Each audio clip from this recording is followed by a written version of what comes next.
Hello students, आज के lecture में हम थर्ड थॉट्स जो कि ईवी लुकास द्वारा लिखा गया ऐसे है उसको पढ़ेंगे या उसकी जो टेक्स्ट है उसको समझेंगे।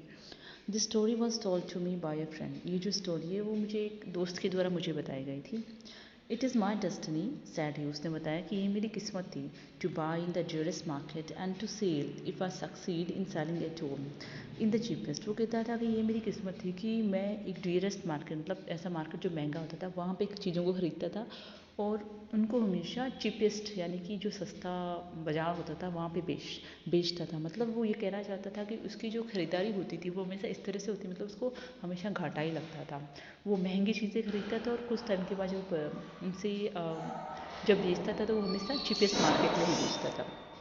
यूजुअली इंडीड, मतलब अक्सर indeed, having tired of a picture और decorative article I have positively to give it away.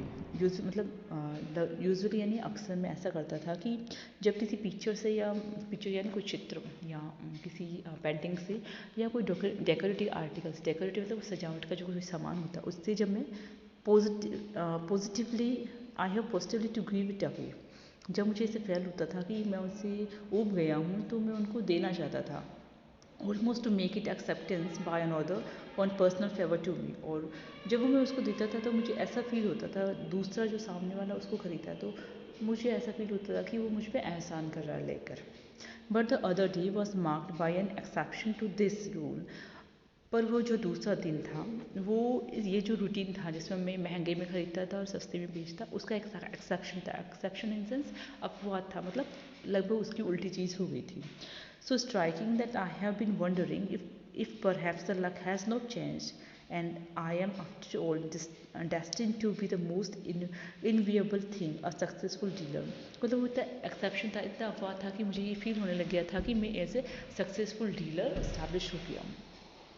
It happened thus, ऐसा हुआ कि in drifting about the old curiosity shops of a cathedral city, in drifting about मतलब इधर उधर घूमते हुए, in the old curiosity shop, जहाँ पे पुरानी जो शॉप्स होती है वहाँ पे, जहाँ पे कुछ एनेक्डोट्स रखते हैं, मतलब कुछ पुरानी चीज़ों का कलेक्शन होता है, वहाँ पे कैथेड्रल सिटी में मैं घूम रहा था। I came upon a portfolio of water colour drawing, और तो मेरे सामने पोर्टफोलियो इन सेंस की एक ड्राइंग आई वाटर कलर की, ठीक है। कहाँ गया? Among which was one that to my eye would have been a possible turner। उनमें से एक ऐसी वाटर कलर पर ड्राइंग आई थी जिसमें मुझे ये फील हो रहा था कि ये जो पेंटिंग है वो टर्नर की, टर्नर एक रिनाउंड पेंटर हुए थे अपने टाइम में, तो उनकी एक पेंटिंग है। Even if an earlier owner has not share that opinion और hope and set the magic name with all its initials so often placed in the wrong order beneath it. और हो सकता है कि जो इसका पुराना ऑनर था उसको ये ओपिनियन या उसको ये फील नहीं हुआ था कि ये टर्नर की हो सकती है। हाउ मच इट इज़, तो उसने आई आस्क्ड स्कॉर्नफुली मतलब ऐसे पूछ लिया उससे जिसके पास ही थी पेंटिंग, तो ये कितने की है। वेल, तो जो डीलर था उसने कहा if it were A genuine Turner it would B worth anything. वो कह रहा अगर ये सच में जेन्यून यानी सच में टर्नर होते हैं, पेंटर जो रियल पेंटर है, अगर वो होते तो इसकी जो कीमत होती है वो काफ़ी अच्छी होती। मतलब उसको ये फील हो रहा था कि जो पेंटिंग है वो फेक है या फिर डुप्लीकेट है या फिर कॉपी है उसकी। बट लेट्स सी 10 सेलिंग, पर वो कहता है कि चलो 10 सेलिंग दे दो, you can have it for that, आप इस 10 सेलिंग के लिए इसे ले सकते हैं। But I don't mind if you don't, because I am going to London next week and should take it with me to get an opinion. वो कह रहा अगर तुम नहीं भी दो तो कोई बात नहीं, क्योंकि मैं नेक्स्ट वीक में लंदन जा रहा हूँ और वहाँ पे इसके बारे में ओपिनियन लूँगा। ओपिनियन मतलब दूसरों से पूछूंगा कि वास्तव में टर्नर की पेंटिंग है या फिर उसकी कॉपी या डुप्लीकेट है। आई पॉन्डर, मैंने ध्यान दिया। Mind you I don't guarantee it, he added, कि हो सकता है मैं इस चीज़ की गारंटी नहीं दे सकता पर ध्यान रखो। तो आई पॉन्डर यानी मैं सोचने लग गया। I gave him the 10 selling, मैंने उसको 10 सेलिंग्स दे दी और वो जो पेंटिंग थी वो मैंने खरीद ली। By what incredible means I found a purchaser for the drawing at £50. There is no need to tell, for the point of this narrative resides not in the bargaining with collectors, but in bargaining with my own soul। ऐसा हुआ मैं incredible means मतलब किसी भी किसी तरह से एक परचेजर मिला उस ड्राइंग का जिसने उसके लिए मुझे £50 दिए। तो मतलब उसकी जो बार्गेनिंग थी वो बहुत ज़्यादा, उसने 10 सेलिंग में खरीदी थी और £50 में उसने बेची थी। The fact remains that I achieved a profit of 49 pounds 10 and was duly elasted. और ये जो आश्चर्य की बात ये थी कि मुझे जो इस बार्गेन में प्रॉफिट हुआ था 49 पाउंड्स का हुआ था और 10 का हुआ था, और इसलिए मैं बहुत ज़्यादा यानी डबल खुश था. I then begin to think, मैं फिर सोचने लगा.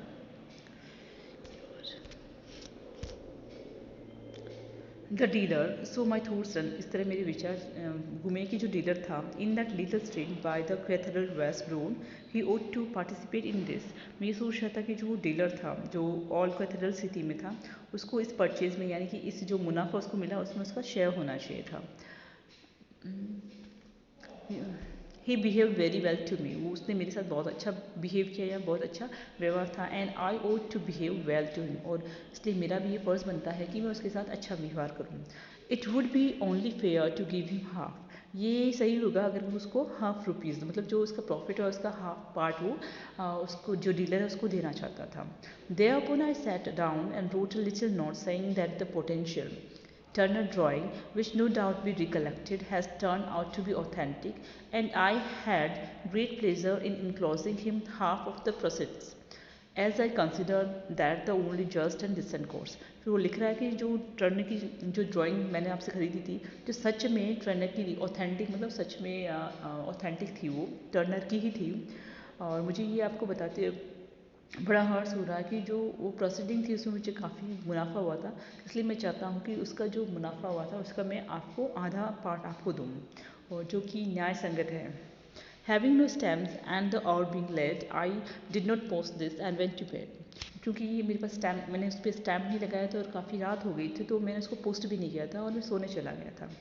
एट अबाउट 3:30 AM, रात के लगभग सुबह की 3:30 बजे, I woke widely up and according to custom, मैं जगह और कस्टम के हिसाब से मतलब वो जो उसकी रूटीन थी डेली रूटीन उसके हिसाब से begin to review my life errors, मैं अपनी जो लाइफ की जो एरर्स थी उसको रिव्यू यानी कि वापस उन पे मनन करने लग गया था. Which are in no longer which are in no danger of ever, जो कि किसी भी तरह से डेंजर में नहीं थी. सफरिंग फॉर लॉनलीनेस, जो कि हमेशा ही वो अकेला फील होता था इस चीज़ पे. तो आगे का चैप्टर जो भी है हम इसका जो टेक्स्ट है नेक्स्ट लेक्चर में पढ़ेंगे. Thank you.